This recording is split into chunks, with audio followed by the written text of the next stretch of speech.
Баршаңызға сәлем достар, қалдарыңыз қалай? Менің YouTube каналыма қош келдіңіздер. Бүгін сіздермен тағы да пайдалы ақпараттармен бөлісетін боламын. Бүгінгі тақырып бел грыжа дегеніміз не? Ол қандай белгілермен кездеседі? Бел грыжасының диагностикасы қалай жүргізіледі? Жалпы бел ауруын талқылайтын боламыз. Ал ендеше кеттік. Бел ауруы қоғамымызда жиі кездесетін және шағымданатын мәселелердің бірі болып табылады.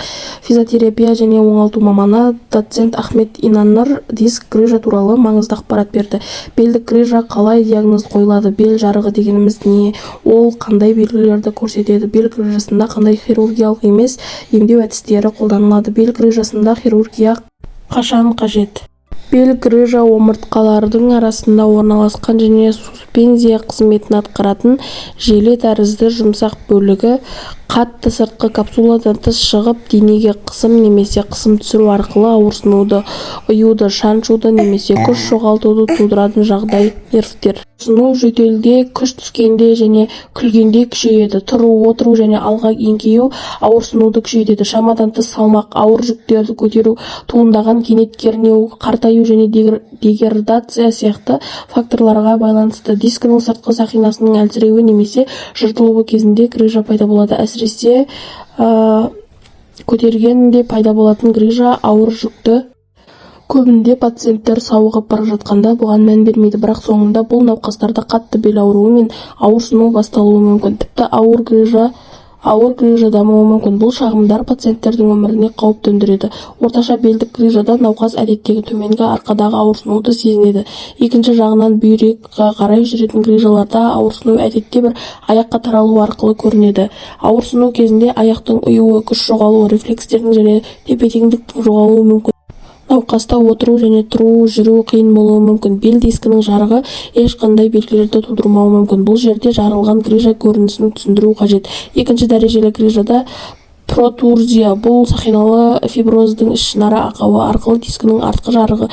Екінші дәреже сақиналы фиброздың толық ақауы арқылы дискінің артқы грыжа. Толық қатты зат өтіп жатса, бұл жағдайда жарылу өрнегі де дұрыс емес қолданылады. Бел жарығының диагностикалау, әсіресе оны емдеу грыжа бойынша маманның біліктілігін қажет етеді. Бел немесе аяқтың ауырсынуының басқа себептерін алып тастағаннан кейін грыжа диагнозы грыжа тақырыбын толық білетін маманның тексеруімен міндетті түрде қойылады. Ал грыжадан туындаған жұлын немесе жүйке байланысы жоғарғы диагностикамен анықталады. Диагностикаға көмектесу үшін рентген, МР, КТ немесе КТ сияқты құрылғылар жасалады. Сонымен қатар МГ құрылғысы арқылы науқастың қай жүйке тамыры немесе тамыр грыжа зақымданғанын анықтауға болады. Грыжаны тек МРТ арқылы анықтау өте қате әрекет екенін атап өткіміз келеді. Зерттеулер грыжа белдегі ауырсынудың 4-5% құрайды деп айтса да, бел аймағындағы ауырсынудың барлық анатомиялық құрылымдарынан туындауы мүмкін. Оны дәрігер де пациент те жақсы біле алмайды. Оны өте тәжірибелі физиотерапия және оңалту маманы егжей-тегжейлі бағалауы керек. Клиникалық зерттеулер төменгі арқадағы ауырсынудың көзі 39%-ға дейін омыртқа аралық диск патологияларымен байланысты екенін көрсетеді. Бел жарығында қандай хирургиялық емес емдеу әдістері қолданылады? Бел грыжасында хирургия қашан қажет? Демалу омыртқалардың айналасындағы жұмсақ тіндерге дискідегі қысымды және жүктемені азайту арқылы грыжа немесе басқа бел ауруын емдеуге көмектеседі. Матрас қатты да құлап кететіндей жұмсақ та болмау керек. Науқас арқасымен оң немесе сол жағында жатуы мүмкін. Дәрігердің ұсынысы бойынша демалу керек. Ең бастысы грыжа мен бел ауруын тудыратын факторларды айыра алатын білікті маман дәрігерді тауып, оның бақылауымен өмірімізді жалғастыру. Мен де қолданып емделген әдіс болды. Енді бір жақсы болады деген ой қате. Бірнеше әдістерді қолдану өте маңызды. Қолмен емдеуде, пролототерапияда, нейротерапияда, құрғақ инелермен емдеуде, дың жасушалардың қолдану да жалғыз шешім емес. Ал енді артқы грыжамен ауыратындар неге назар аудару керек, соны айтатын боламыз. Кенет қозғалыстардан аулақ болу керек. Ауыр жүк көтермеңіз, көтерілген заттардың салмағына назар аударыңыз. Жеңіл спортпен айналысу керек. Белді мәжбүрлеуден аулақ болыңыз. Ұзақ уақыт бойы бойды бір қалыпта тұрмаңыз. Иілу кезінде тізе бүгіп, белді түзу бүгуге назар аудару керек. Омыртқаны күшейтіп немесе жарақаттайтын қозғалыстарды жасамау керек.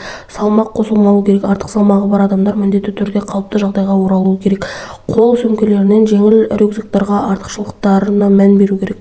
Тым ұзақ тұрмаңыз, арқада немесе бүйірде ұйықтаған дұрыс. Тік отырыңыз және арқаңызды қолдаңыз.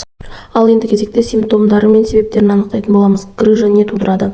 Шап және жамбас грыжалары туылғаннан бері болуы мүмкін. Әлсіреген бұлшықеттерге байланысты немесе қартаюға және іштің және шап аймағындағы қайталанатын штамптарға байланысты.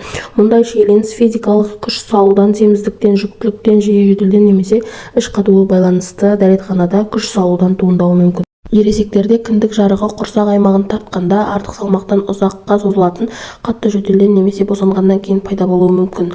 Гидальды грыжаның себебі толық түсіндірілмейді, бірақ жасына байланысты диафрагманың әлсіреуі немесе іш қуысының қысым әсер етуі мүмкін.